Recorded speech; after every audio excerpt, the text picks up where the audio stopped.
السلام علیکم خواتین و حضرات، آپ دیکھ رہے ہیں urdupoint.com اور پروگرام صحت کی باتیں کے ساتھ میں ہوں آپ کا میزبان ڈاکٹر عبدالباسط۔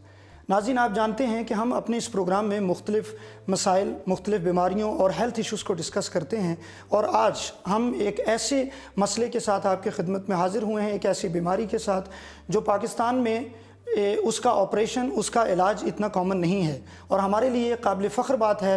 ہم آپ کے ساتھ urdupoint.com کے فورم سے یہ قابل فخر بات شیئر کرنا چاہیں گے کہ پاکستان میں ڈاکٹروں کی ٹیم نے گزشتہ دنوں Pakistan kidney and liver institute میں کامیاب لیور ٹرانسپلانٹ آپریشن کیا۔ یہ آپریشن پہلے بھی ہوتا ہے، لیکن یہ پاکستان میں اتنا کامن نہیں ہے، اور ہمارے ہاں ڈاکٹروں نے گزشتہ دنوں پہلا کامیاب لیور ٹرانسپلانٹ آپریشن کیا، اور ہمارے ساتھ اس ٹیم کے ممبر آج یہاں پہ ہمارے اسٹوڈیو میں موجود ہیں۔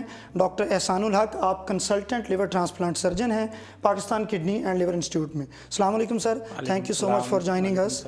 تھینک یو باسط بھائی۔ ڈاکٹر صاحب، سب سے پہلے تو ہمارے ناظرین کو یہ بتائیں کہ لیور ٹرانسپلانٹ اتنا مشکل کیوں ہے، اتنا مہنگا کیوں ہے؟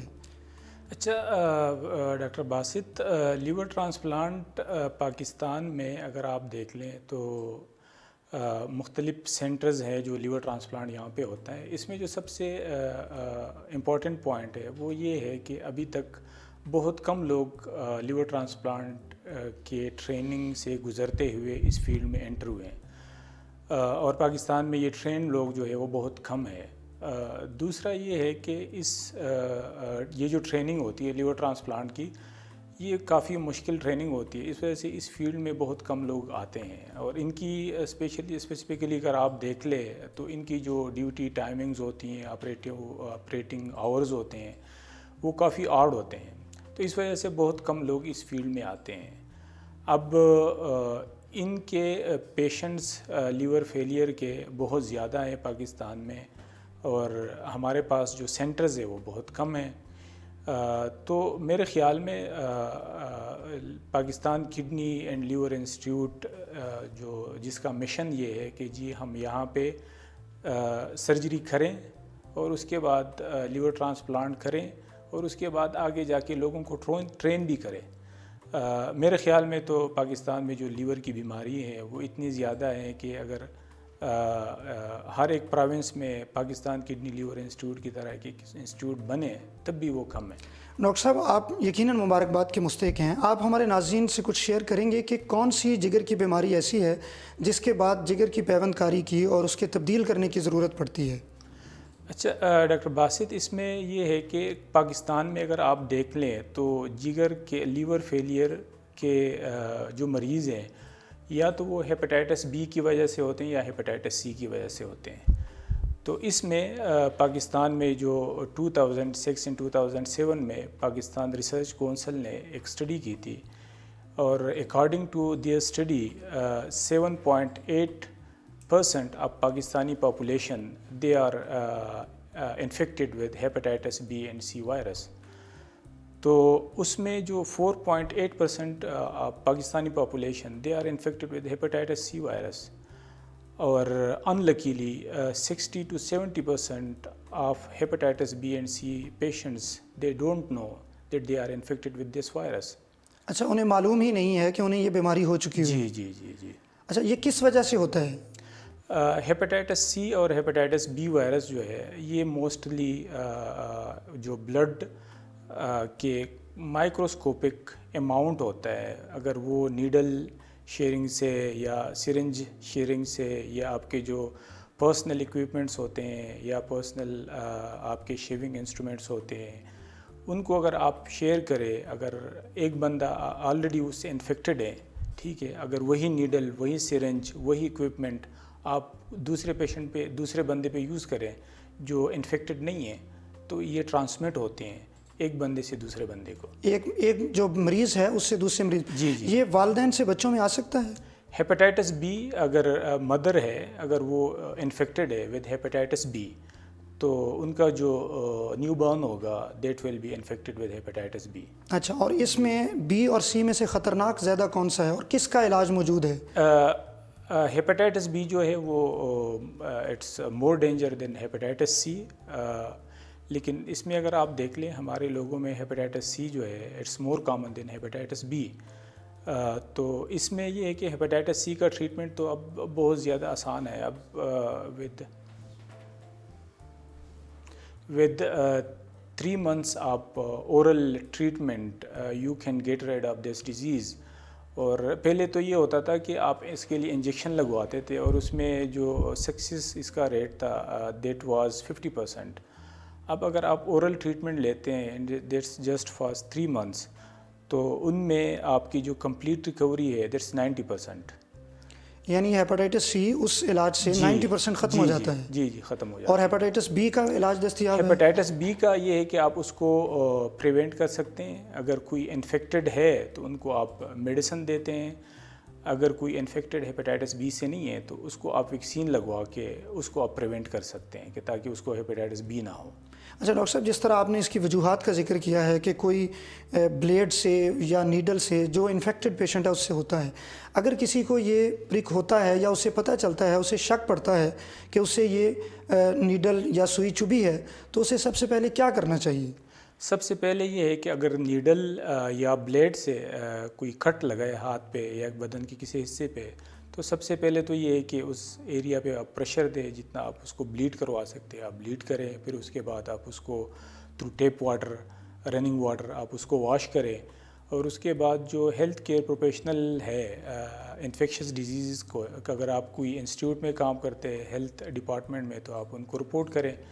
اور اس کے بعد آپ اگر دیکھ لیں اگر آپ ویکسینیٹڈ ہے اگینسٹ ہیپاٹائٹس بی. اچھا، یعنی اس کی ویکسینیشن دستیاب ہے ہیپاٹائٹس پاکستان بی میں؟ کی ویکسین جو ہے وہ تو اویلیبل ہے، ایزیلی اویلیبل ہے. ٹھیک ہے، تو آپ اپنا دیکھ لیں کہ آپ کی باڈی کے اندر امیونٹی کتنی ہے. اگر امیونٹی آپ کی باڈی میں کم ہے تو آپ ویکسین لگوائیں اس کے. اور اس کی ویکسینیشن کہاں سے ہوتی ہے؟ اس کا کیا کورس ہوتا ہے ویکسینیشن کا؟ ویکسین ہیپاٹائٹس بی کے ویکسین جو ہے وہ آپ ڈے 1 پہ لگاتے ہیں. ٹھیک ہے، اور پھر اس کے بعد 3 months اور 6 months پہ آپ لگاتے ہیں ویکسین. تو کامنلی یہ کہاں سے مریض جو عام لوگ ہیں وہ کہاں سے لگوا سکتے ہیں؟ اچھا، اس میں سب سے پہلے یہ ہے کہ اپنے اسکریننگ کروا لیں ہیپاٹائٹس بی اینڈ سی کے لیے. جس طرح میں نے آپ کو کہا کہ جی 70% آف دا ٹائم جو ہے ہمارے لوگوں کو پتہ نہیں ہوتا کہ جی مجھے ہیپاٹائٹس بی یا سی ہے. وہ تو ایک انسیڈنٹل فائنڈنگ ہوتی ہے جب وہ جا کے بلڈ ڈونیٹ کرتے ہیں یا اپنے ٹیسٹ کرواتے ہیں، روٹین کے چیک اپ کرواتے ہیں، ان کو پتہ چل جاتا ہے. تو وہ لوگ جن کی ہیپاٹائٹس بی وائرس نہیں ہے یا ہیپاٹائٹس سی نہیں ہے یا کسی کو ہیپاٹائٹس سی ہے تو وہ ہیپاٹائٹس سی کے علاج کے ساتھ ساتھ اپنے ہیپاٹائٹس بی کے ویکسین بھی لگوا لیں. اچھا ڈاکٹر صاحب، آپ نے جس طرح یہ کارنامہ گزشتہ دنوں Pakistan kidney and liver institute میں سر انجام دیا، کون سا مریض ایسا ہے جو لیور ٹرانسپلانٹ کا جس آپ اہل اسے قرار دیتے ہیں، اور وہ کس کس سے جگر لے سکتا ہے؟ کیا مکمل جگر ٹرانسپلانٹ کیا جاتا ہے؟ اچھا، اس میں ڈاکٹر باسط یہ ہے کہ جو لیور ٹرانسپلانٹ ہے اس میں 2 بندے، ایک ریسیپینٹ ہوتا ہے اور ایک ڈونر. یعنی ایک جس سے لیا جائے گا اور ڈونر جو ہے بالکل ایک ہیلدی انڈیویجول ہوتا ہے. اچھا، اس کے لیے ضروری یہ ہے کہ یہ جو ڈونر ہے ان کا ایج 18 ایئر سے کم نہ ہو، 45 ایئر سے زیادہ نہ ہو، اور ان کو کوئی بیماری بھی نہ ہو. مطلب اگر کوئی ڈائبیٹک ہے یا ہائپرٹینسو ہے تو ان کو آپ ایز اے ڈونر ایکسیپٹ نہیں کرتے. دوسرا یہ ہے کہ وہ بلڈ گروپ ان کے ساتھ میچ کرتا ہو. تیسرا یہ ہے کہ وہ فیملی ممبر ہو ان کا، بلڈ ریلیشن. اچھا، یعنی جس کو دیا جائے گا اس کا فیملی ممبر ہونا چاہیے. جی، وہ ضروری ہے.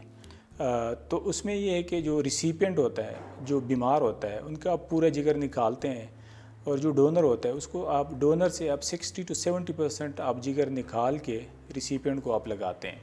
تو اس سے جو ڈونر ہے اس کی جان کو کتنا خطرہ لاحق ہو سکتا ہے؟ اچھا، ڈونر کا جو جگر جو جسے ہم ریمننٹ لیور کہتے ہیں، جو ڈونر کے اندر جگر بچ جاتا ہے، وہ ودن 3 months گرو کر کے اپنے نارمل سائز میں آ جاتا ہے. لیکن اس میں ایک پوائنٹ ہے کہ وہ دوبارہ ڈونیٹ نہیں کر سکتا.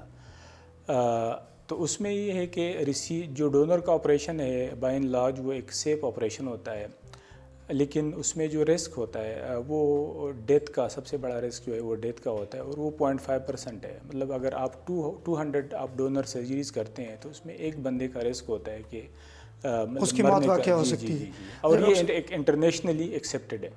جو آپ نے آپریشنز کیے ہیں اپنے تجربے کی روشنی میں، یا جو اس آپریشن کے ساتھ بہت زیادہ لوگوں کے سوال اور کمپلیکیشنز منسلک ہیں، کیا وجہ ہے یہ اتنا، اس کے فیلئر کی کیا ریزنز ہیں لیور ٹرانسپلانٹ کی؟ اچھا، لیور ٹرانسپلانٹ کی فیلئر کے سب سے پہلے یہ ہے کہ جی ٹیکنیکس کہ آپ کا ایکسپیرینس کتنا ہے، ٹھیک ہے، کیونکہ لیور ٹرانسپلانٹ بیسیکلی ایک ٹیم ورک ہے. اس میں اگر آپ کسی انسٹیٹیوٹ میں لیور ٹرانسپلانٹ کرتے ہیں تو اس میں ہاؤس کیپنگ سے لے کر لیور ٹرانسپلانٹ سرجن تک یہ ایک پورے ٹیم ہوتا ہے.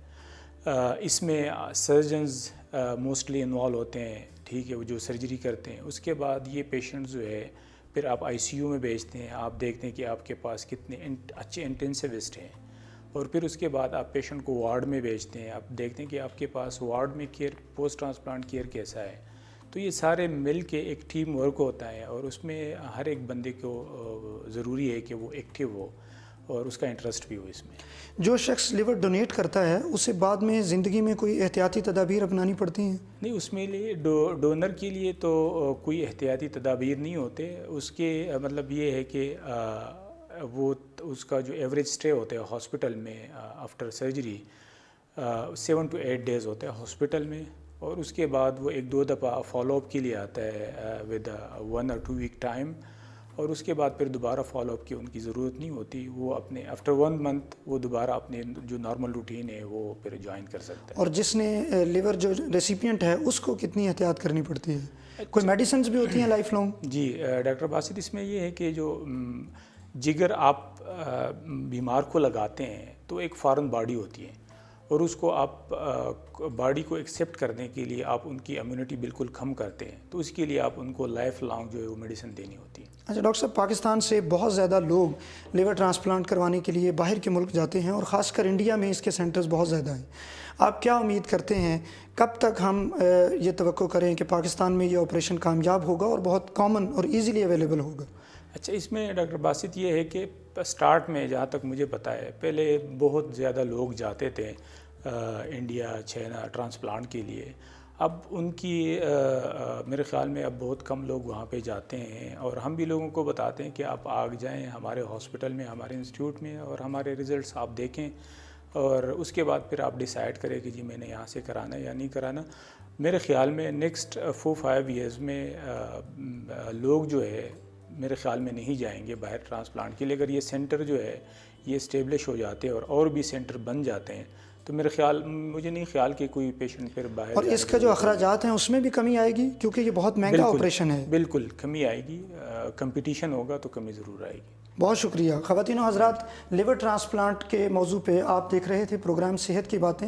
ہمارے ساتھ ڈاکٹر احسان الحق موجود تھے جو Pakistan kidney and liver institute میں کنسلٹنٹ لیور ٹرانسپلانٹ سرجن ہیں، اور ہم سب کے لیے یہ قابل فخر بات ہے کہ انہوں نے کامیاب آپریشن کیا، اور اس کے بعد مریض اور جو ڈونر تھا دونوں صحت مند ہیں. اور ہم امید کرتے ہیں کہ اگلے چند سالوں میں پاکستان میں مریضوں کی بہتری کے لیے اور کام کیا جائے گا، اور یہ آپریشن ایک مشکل آپریشن نہیں رہے گا. اگلے پروگرام تک کے لیے اپنے میزبان ڈاکٹر عبدالباسط کو اجازت دیجیے. آپ کے فیڈ بیک کا انتظار رہے گا. اللہ حافظ.